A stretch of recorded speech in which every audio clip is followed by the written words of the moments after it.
MidLIFE Matters, where we celebrate women's wisdom and wit. I'm Georgian Lussier, your host, and I am delighted to introduce today's guest, Randi Oster. Randi is an electrical engineer who is on a quest to improve healthcare systems.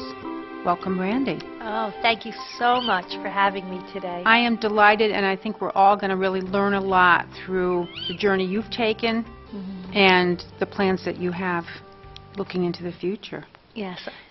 So it seems like your first call to action was regarding your dad's health. And how did you realize you had the power to have a second thought regarding the plan and responding to the recommended approach? It's such a hard time for an adult child because the realization that all of a sudden your father, who was there for you, that has turned, and it happened so quickly in the hospital. He had a brain tumor, and we had a decision to make. Should he go ahead with brain surgery, or should he not? And I was working for GE at the time. Like most sandwich moms, I had elder care, I had child care, and I had a corporate job where it's really hard for them to care because I had to deliver. And my boss called me, and I picked up my cell phone, and she could tell I wasn't where I said I was, and she said, "Randi, where are you?" And I said, "I'm in the hospital, and my father was just admitted, and we don't know what's happening, and he might have a brain tumor." And she, in typical GE fashion, I'll give her a lot of credit, she stopped and she said, "Randi, I'm going to tell you the most important thing that you need to know. The doctors will answer all of your questions, but they will only answer the questions you ask. So ask the hard ones." And what that did, and I understood because in my background I understood we have to make tough decisions, I had to ask the hard questions. But in this case, it's your father. And the tough question to ask was, how long would he live with brain surgery? And how long would he live if he didn't have it? And that's what set me on this path, to not be afraid and to sometimes have to face information that you really don't want to have the answers to. And in an essence, you were, as I understand it, somewhat saying no to what their recommended approach was? Yes. So in this case, the answer came back, and the doctor was proud. He knew the answer. He said, "Your father will live 8 months if he has surgery, and he'll live 8 weeks if he doesn't have surgery. But with surgery, he's going to have, he might not be able to speak, and he might have paralysis, and he'll need chemo and radiation." And he went on with all the risks. And for my father, the right answer was a peaceful end of life, where there was no pain and there was no suffering, and he was cognitive. But when we gave that answer, the way the system works is we are now not taking services. Oh my goodness, I couldn't believe it. You know what they do? They threw us out of the hospital. I used the word throw us out because that's what it felt like. And, it was the right decision for him. And then you found yourself advocating on behalf of your son, talking about being the sandwich generation, with a chronic illness, many decisions to be made, many things not known, perhaps as fully as you would like as you were making them. And you then have shared that whole journey in a book that you've written, and I know you're out speaking on this issue. So share with our audience how you think your quality training and your engineering background helped you navigate your son's treatment. So we all wish we were healthy and we didn't have issues, and you come to sometimes having to deal with a health issue with your skills that you have, whatever life has given to you. In my case, I have an engineering degree. I worked in aerospace. I understand aircraft engines and the importance of safety. And then my son comes down with Crohn's disease, a chronic disease, painful, unbelievable. And there I was, back in the hospital.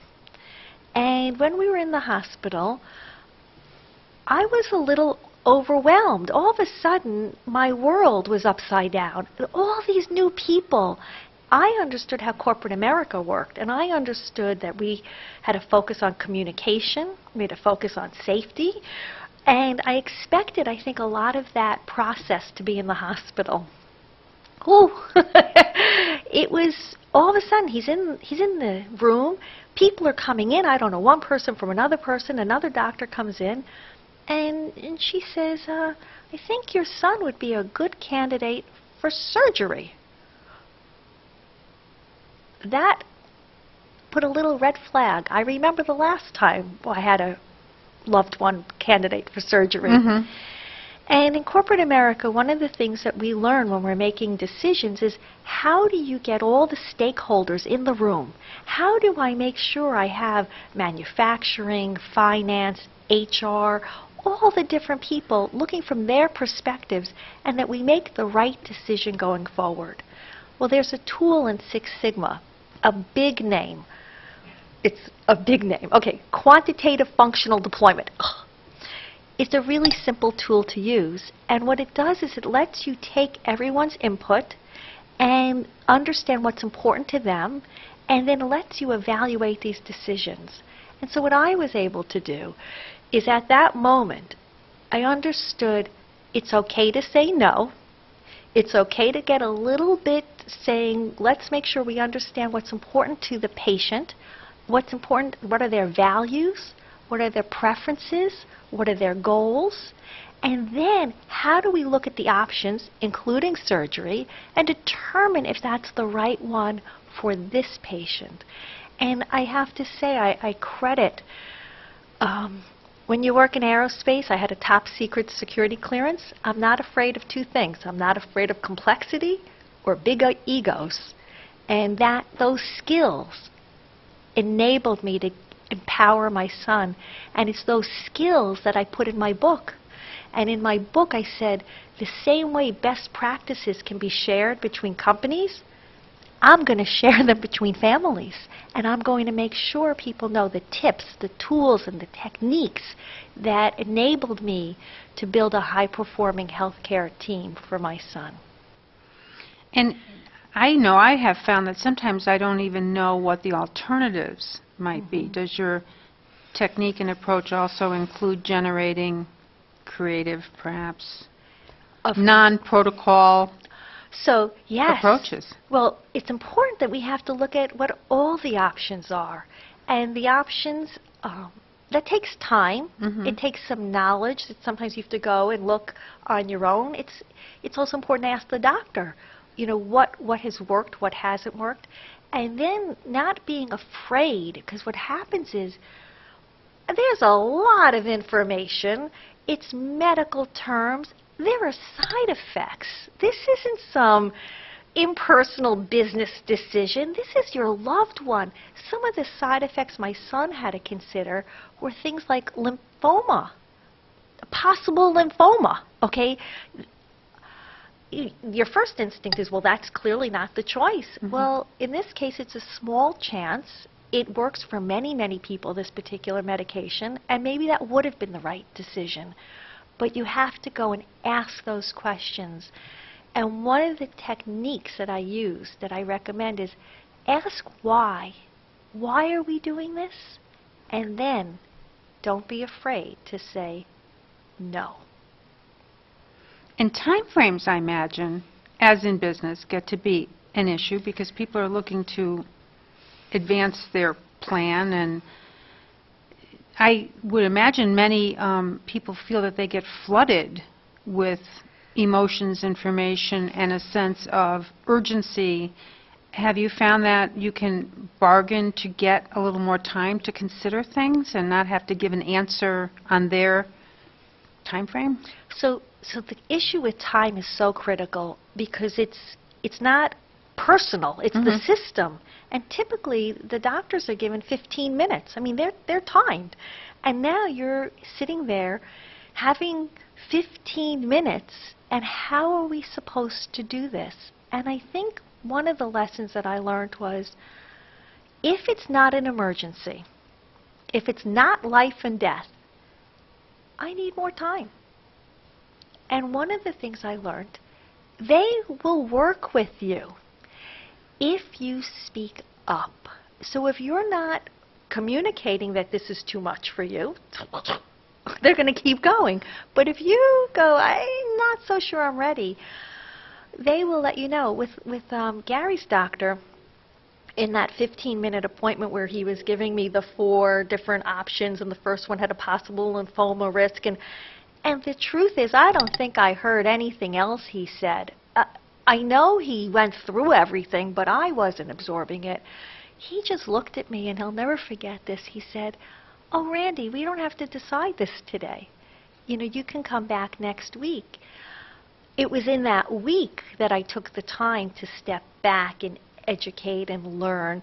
And when I finally did go back the following week, I had my little QFD, okay, which is a little bit more than most people would have, but I do explain it in the book, that he was able, in his 15 minutes, to go through and evaluate each of the options and how they met my son's preferences, goals, and values.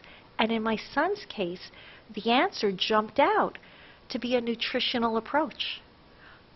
Nutritional approach. No drugs. And that's how he's managed his Crohn's disease since then. And how old was he? It's Gary, your son, when this first happened, and how old is he now? So when he had the surgery, he was 15, and he is now 21. And he's still on the nutritional program, and he's training to be a strong man. Wonderful. Yeah, he's determined to show that you can overcome, and he wants to inspire others. Like his mom. What type of reception do you get from medical professionals? I'm learning how to have the message of the patient perspective be heard and accepted. And I say that after doing this many times, because I thought it would just go over very easily. You did? Yeah. And it's a lesson from quality that I love about what the message of quality programs are. It's not the people. You have to look at the processes. And this is exactly what I believe happens in the medical world. When you have bad processes, you could put the best people, and even the best people can't perform if the processes don't work. And in the medical world, the people, for the most part, have really good hearts, went in it for the right reasons, and in many cases, they're like hamsters on a wheel. Your heart starts to break. I mean, I remember the nurses. What a job. My son had 4, what I called 4 beeping machines, each one with a different medication that would beep when the medication was out. Well, the nurse had typically between 5 and 8 patients on a shift. That's up to 40 figure beeping machines. She was playing beat the clock. She's exhausted. The job was not designed so that it's not designed right. And I think that's how I get the message across, is I'm about creating a process that works for everyone. And we will get there, and there are ways to get there. And some of the stuff are some pretty easy hits, and they're in my book. And when I talk to the medical community, I go through some of the easy hits, and they're like, "We can do that." I'm like, "Yeah." And I explain in GE, we went after all the easy hits. Do the easy stuff. And so what happens at the end of the talk is they're very grateful. I had one email from a doctor once who came, and he wrote to me after I spoke. And I couldn't believe what he wrote, but he meant it from his heart. He said, "Randi, thank you for coming today. It is not every day we think about the patient perspective." And I was like, oh, wow, like to me, oh, right? I'll tell one other story. certainly. I was at the at IHI, the Institute of Healthcare Improvement, has a huge conference. It was just in December, and we had a breakout session. We have to meet someone, and you have to introduce yourself. And the question that they told us to ask the other person is, "What gives you joy in your work?" So my work. What gives me joy is I know I'm going to make a difference. I know I'm helping create the patient perspective, and I'm all excited to talk about it. And the person I was meeting was a nurse manager at a pediatric hospital. I'm like, wow, a nurse manager at a pediatric hospital. And I go up to her, and you get 1 minute. What gives you joy in your work? And I'll never forget this. She looked at me, and she was silent, and she was thinking, and she says, "I can't think of anything." Okay, now in the back of my head, I'm like, wait, and I don't know. I can't think of anything. She hit about 50 seconds in and started to cry. Mm-hmm. My heart broke. My heart broke. That is so much work and so much pressure and so much paperwork and so many things that she has to do and so many issues. That's not what we want in our system, and that's what we can change, and that's what I'm determined to help. And who's helping you do this? Well, when I started, I thought I was a lone wolf. I really didn't know about all these other people that are out there. There are a lot of people coming from the patient perspective that have started to band together. There are a lot of doctors, there were a lot of nurses, there are a lot of people in the industry, there are a lot of organizations that have really started to say, how do we create a system that's patient-centered? Mm-hmm. And I've been blessed to find these people. And so while it seems overwhelming, I am not alone. And I have many people that we're pulling together. What I bring to it is a total quality management perspective. I understand how to do processes. I understand how to think strategically and build tactics. And so together, we will get there. And your work at GE, I would think of it as you being somewhat of a man's world. Yes. Right, electrical engineering. That's a safe yes, assumption. in aerospace. And all back, right. and yes, I'm not 20, so when I started, Okay. yes. And a mom and a wife and what I would call an alpha daughter, which is someone who's, large caregiving role with Yes. an elder. How did the experience of kind of extracting yourself from that environment enable you to reflect and build? And I mean, what was that like to leave behind? Okay.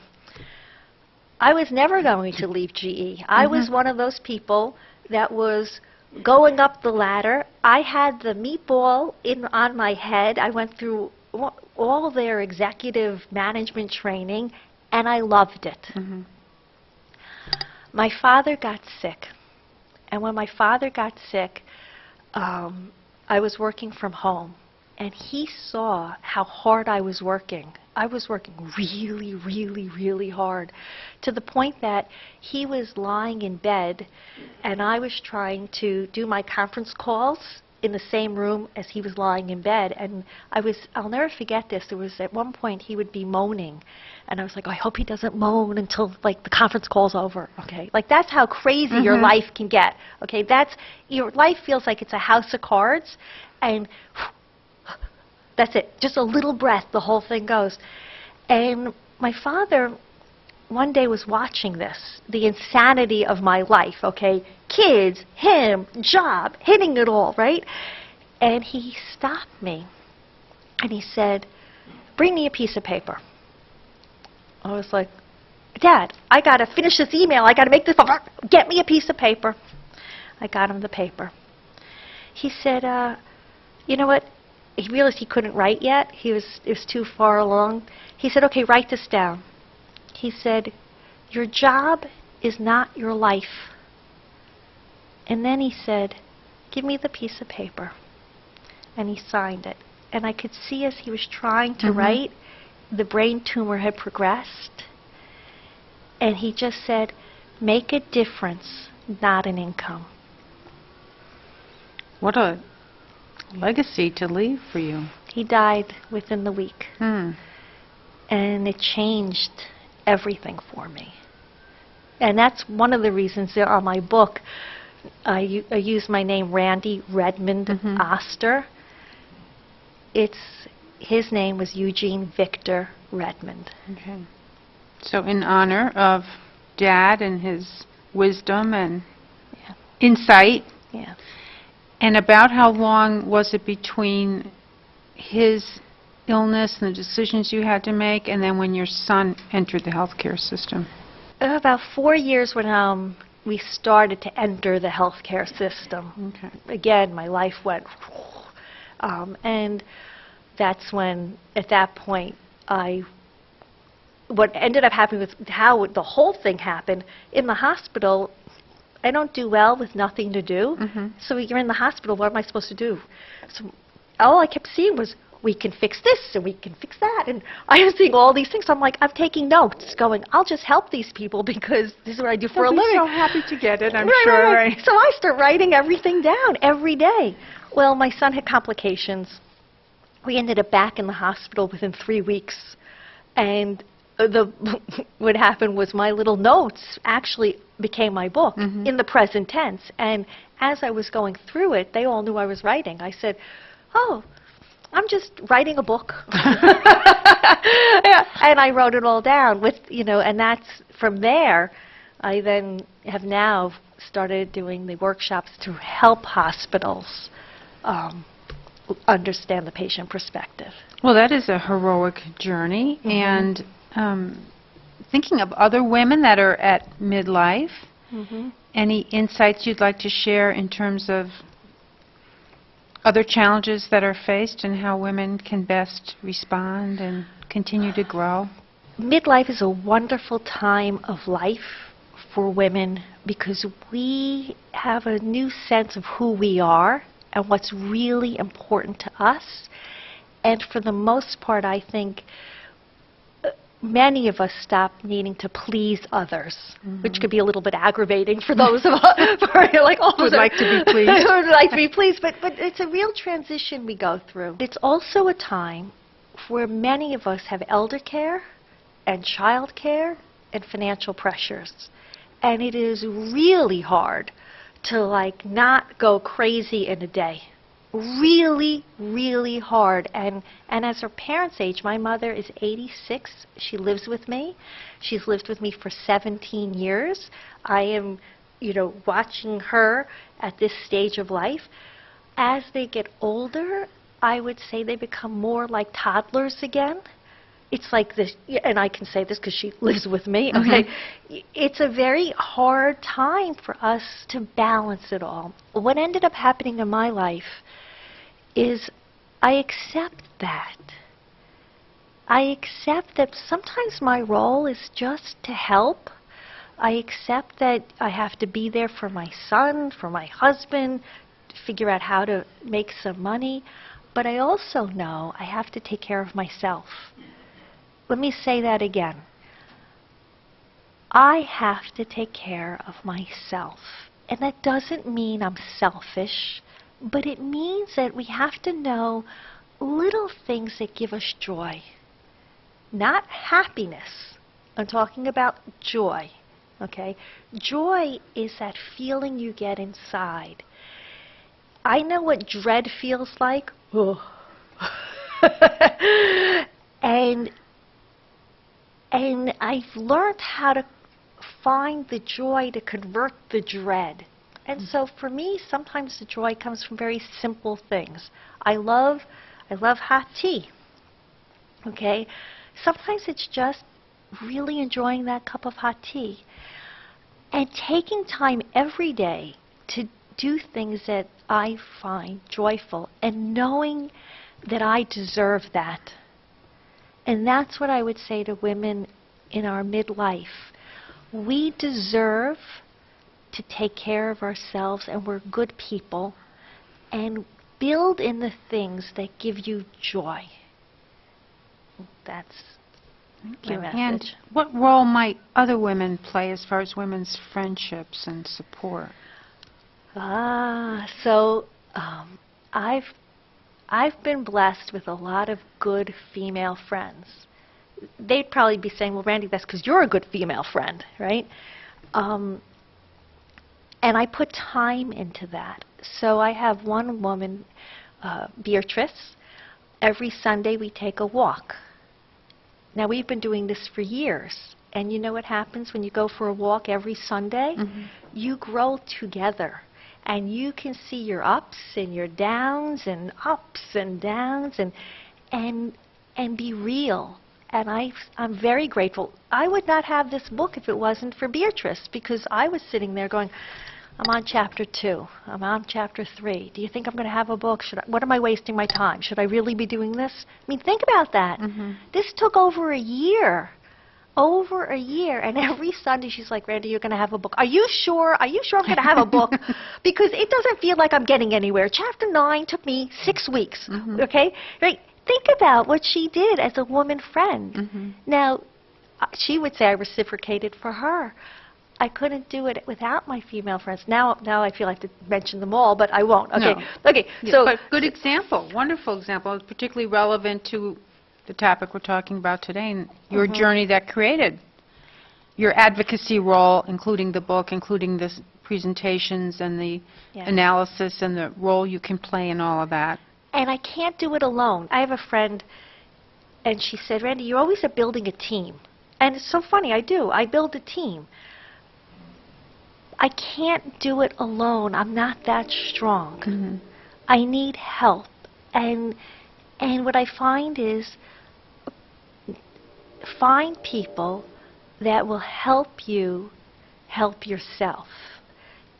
Not the ones that will bring you down. Okay? So, I will be there and help anyone who's, has an issue, as long as they're willing to grow and learn. Grow and learn, right? This is what I look for. People who are blaming and feel that they're not accountable. I think Doesn't fit. it's exhausting. Mm-hmm. It's very exhausting for the person as well. And so what we have to do, because I will say I've done over 50 talks, probably way over 50 talks.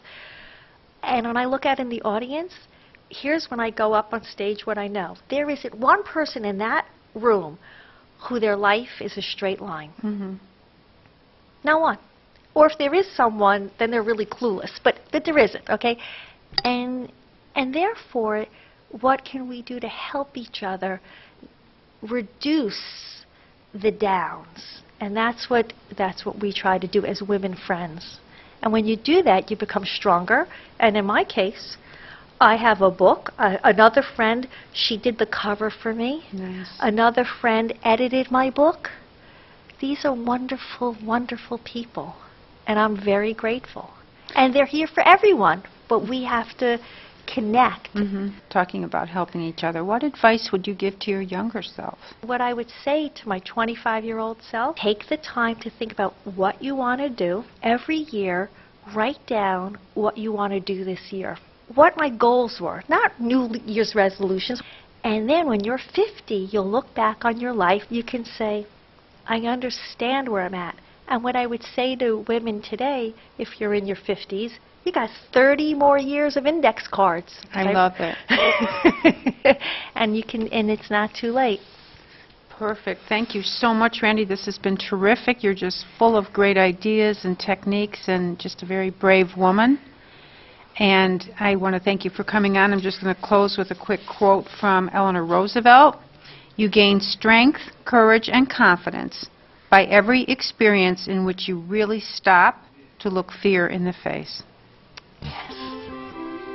Thank you for joining us, and tune in for interviews with other fascinating women on MidLIFE Matters. I'm Georgian Lussier, your host. Thanks again.